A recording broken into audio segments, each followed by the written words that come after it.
You're now listening to Once His Contract Bride, Now His Hired Nanny. Written by J.M. Adair. All rights reserved. Chapter 1, Debt and the Devil. You don't meet the devil in hell. You meet him in an office with glass walls and a view of the sea. The elevator doors slid open with a soft chime, but Elena's knees knocked together loud enough that she was sure the suited man beside her could hear. She clutched her worn fake leather bag to her chest like it was a shield. It wasn't. Nothing she owned could shield her from the world of marble floors, silent men in black, and gold-lettered doors that spelled out a name she had only ever heard in whispers. DeLuca Group.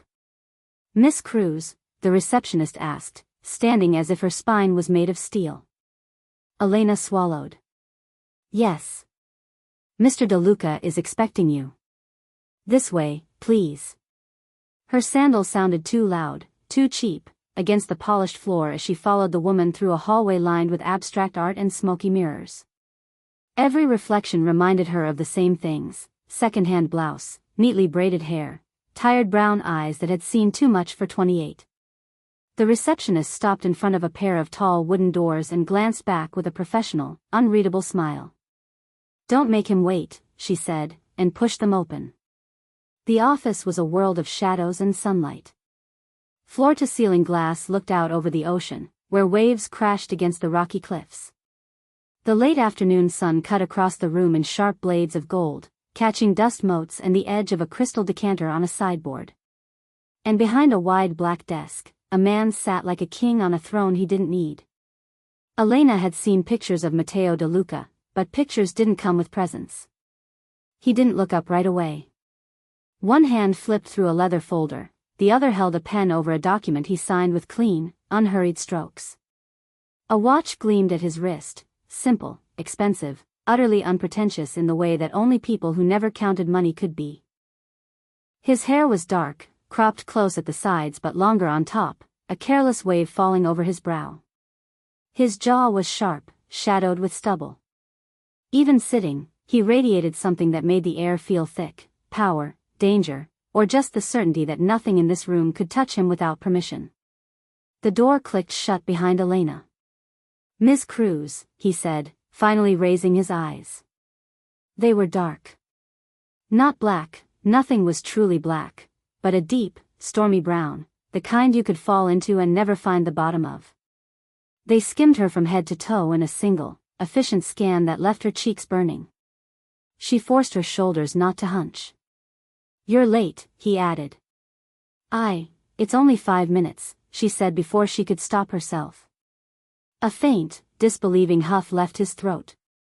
"In my world, Miss Cruz, 5 minutes can mean the difference between a bullet and a clean exit." He set his pen down with deliberate care. "Come closer." Every instinct screamed no, but every rational thought said the same thing: you don't have the luxury of fear.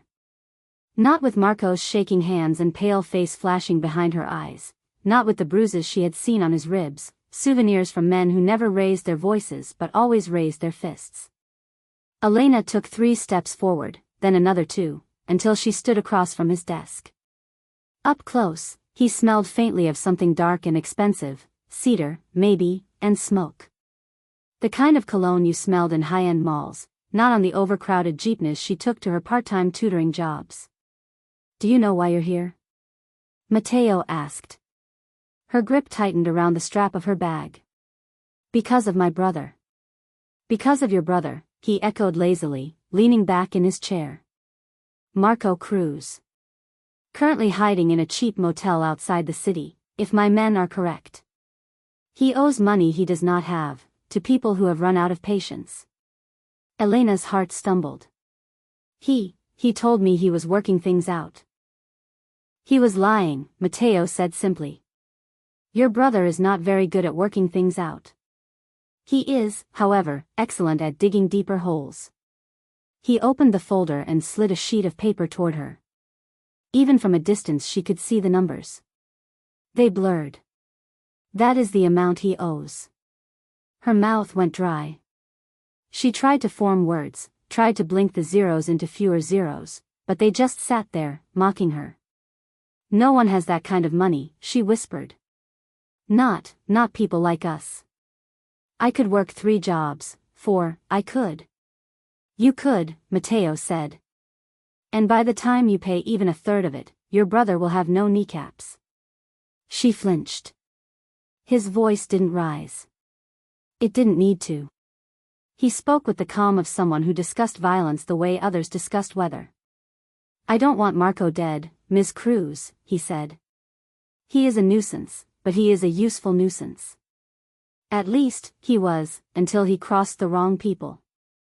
The wrong people, Elena repeated, her voice hollow. You mean you? One dark brow lifted. Say it clearly. She licked her lips. He crossed you. Something like approval flashed in his eyes. I did not get where I am by lending money out of charity, Mateo said. I am not a bank, Ms. Cruz. I am not a church. And men like your brother do not respect kindness. My brother isn't, she began, then bit down on the rest. Not innocent. Not blameless. But he was still her family. He is yours, Mateo said. That is the only reason we are having this conversation. She blinked at him. What do you mean? If it were just Marco, he would already be in the harbor, Mateo said, as casually as if he were discussing where to put an extra chair. But his file mentions a sister. A teacher. Clean record. No vices. No debts. His gaze pinned her in place. I prefer to receive payment, he continued. Not corpses. Her stomach twisted. I don't have money. I barely pay rent. I can't. You can't pay me in cash, he cut in. But you can pay me in something else. The way he said it made her spine stiffen. I'm not that desperate, she said immediately, heat flaring in her cheeks. If you think I came here to sell my body. His mouth twitched, not quite a smile. Relax, Ms. Cruz. If I wanted a warm body, I wouldn't be interviewing the woman who spends her weekends grading homework. She should have been offended. Instead, absurdly, she felt a flicker of relief. Then what? She asked warily. He studied her for a long moment, fingers steepled, eyes narrowed like he was weighing more than her height and build. Like he was measuring her soul. You're strong, he said finally. Not physically. His gaze flicked to her thin arms. But here. He tapped his temple. Then, after a beat, his chest. And here. She bristled. You don't know me. I know you took 3 jobs last year to help your mother with hospital bills, he said, and the breath punched out of her lungs. I know you finished your education degree while working nights at a cafe. I know you have never missed a payment, never broken a promise, and never run away from a problem. Until now. Her throat closed around the words. Until now. You shouldn't know that, she whispered. His eyes didn't soften. I know everything about the debts I choose to collect. He leaned forward, elbows on the desk. I'm offering you a contract, Ms. Cruz. The word sent a cold shot through her veins. What kind of contract? Marriage. The room tilted. For a second, Elena thought she had misheard him. That word did not exist in the universe of loan sharks and broken fingers. It belonged in cheap romance novels, not in a man whose ringless left hand still looked like it could snap necks. Marriage, she repeated faintly. A legal marriage, Mateo said. 1 year. No more, no less. At the end of that year, your brother's debt is forgiven. Completely. Her pulse roared in her ears.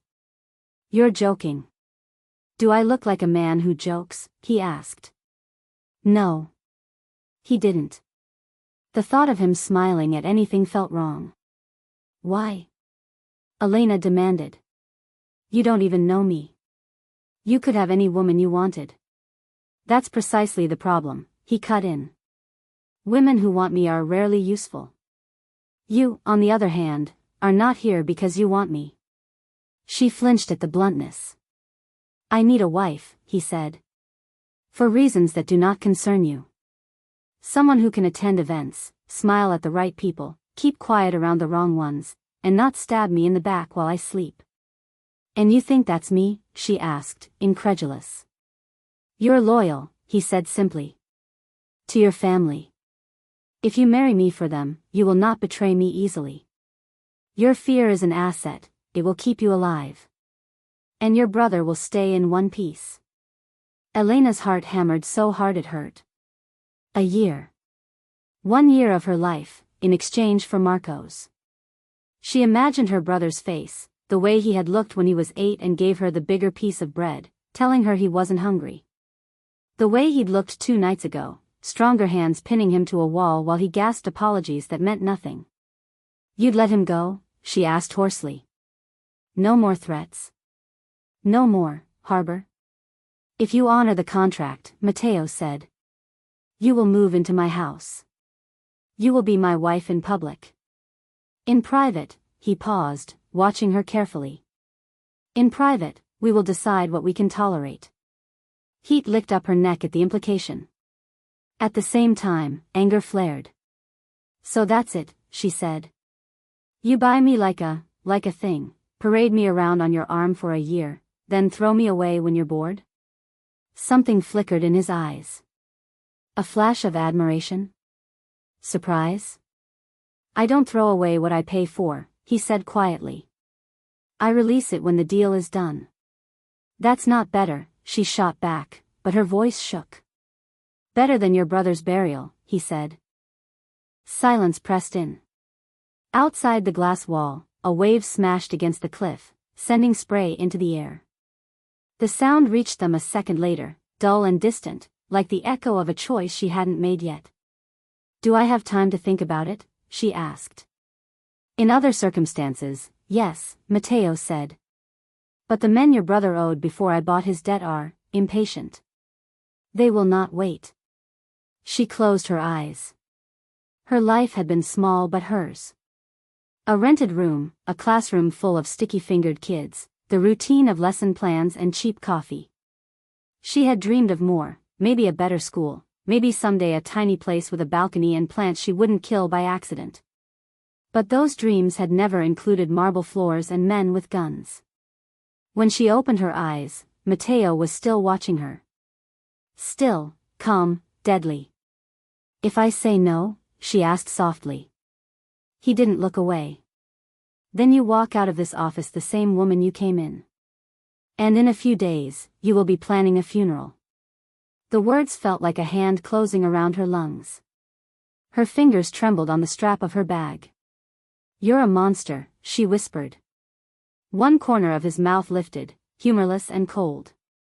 I've been called worse. He slid a pen across the desk, the click of plastic on wood echoing like a gunshot. 1 year, Miss Cruz, he said. You give me that, and I give your brother his life. Decide. Elena